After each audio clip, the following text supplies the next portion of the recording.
Welcome to meeting news. నేను మీ ప్రసాద్. కారులో ఉండాలంటే మా కుటుంబంలో 3 సీట్లు కావాలన్నాడు. ఆయన ఎవరో కాదు, బీఆర్ఎస్ పార్టీ మాజీ మంత్రి మల్లారెడ్డి గారు. కారు పార్టీలో నేను కొనసాగాలంటే మా కుటుంబంలో 3 సీట్లు కావాలని మాజీ మంత్రి మల్లారెడ్డి గారు పార్టీ అధ్యక్షుడిని కేసీఆర్ గారి దగ్గర ఒకసారి చెప్పే ప్రయత్నం చేశారు. సారు ఒప్పుకోలేదు. నేను పార్టీలో కొనసాగాలంటే మా ఇంట్లో 3 సీట్లు కావాలి, లేకపోతే నేను కారులో కొనసాగను అని ఆయన చెప్పే ప్రయత్నం చేశారు. మరి చిన్నసారు చెవులో కూడా చెప్పే ప్రయత్నం చేశాడు. మరి ఈసారి ఏమంటాడు, పెద్దసారి ఏమంటాడు, చిన్నసారి ఏమంటాడు? నిజంగా మల్లన్న ఏ విషయం మాట్లాడినా, ఎలాంటి సందర్భంలో అయినా, ఎలాంటి అంశమైనా సరే చాలా కామెడీగానే ప్రజల్లోకి వెళ్తుంది. ఎందుకంటే ఆయన మాట్లాడే విధానం అట్లా ఉంటుంది. బీఆర్ఎస్ పార్టీలో మంత్రి పదవి అనుభవించిన మాజీ మంత్రి గారు మల్లారెడ్డి ఈ రోజు కుటుంబంలో 3 సీట్లు అడుగుతున్నాడు. మీరు 3 సీట్లు ఇస్తేనే నేను పార్టీలో కొనసాగుతాను, లేకపోతే నేను కారు దిగి వేరే పార్టీలో కలుస్తాను అని ఆయన బీఆర్ఎస్ పార్టీలో బీఆర్ఎస్ పార్టీ నాయకుల దగ్గర చెప్పే ప్రయత్నం చేస్తున్నాడు. ఎందుకు? ఇప్పట్లో ఎలక్షన్లు ఏమి లేవు కదా, ఇంకా 3 సంవత్సరాలు ఎలక్షన్ లో రాబోతున్నాయి. అప్పటికి ఇప్పుడు ఎందుకు ఈయన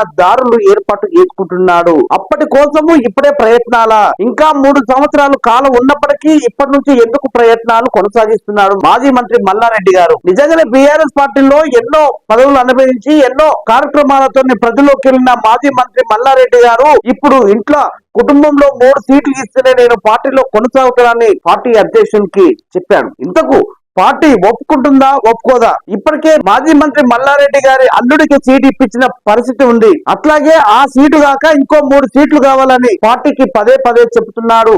ఇంకా టైం ఉంది కదా, సమయం వరకు వెయిట్ చేయండి, ఆ సమయం వచ్చిన తర్వాత ఆలోచన చేద్దామని ఏదైతే పార్టీ నాయకులు చెప్తున్న సందర్భంలో కూడా మల్లారెడ్డి గారు కారులో నేను కొనసాగాలంటే నాకు 3 సీట్లకు మీరు కమిట్మెంట్ ఇవ్వాల్సిందే అని ఆయన ఒక సీరియస్ గా ఉంటున్నట్టుగా కొన్ని వర్గాల వారు చెప్పే ప్రయత్నం చేస్తున్నారు. చూడాలి, బీఆర్ఎస్ పార్టీ మల్లారెడ్డి గారి కుటుంబంలో 3 సీట్లు కల్పిస్తుందా, లేదా మల్లారెడ్డి గారికి 1 సీటు కేటాయిస్తుందా?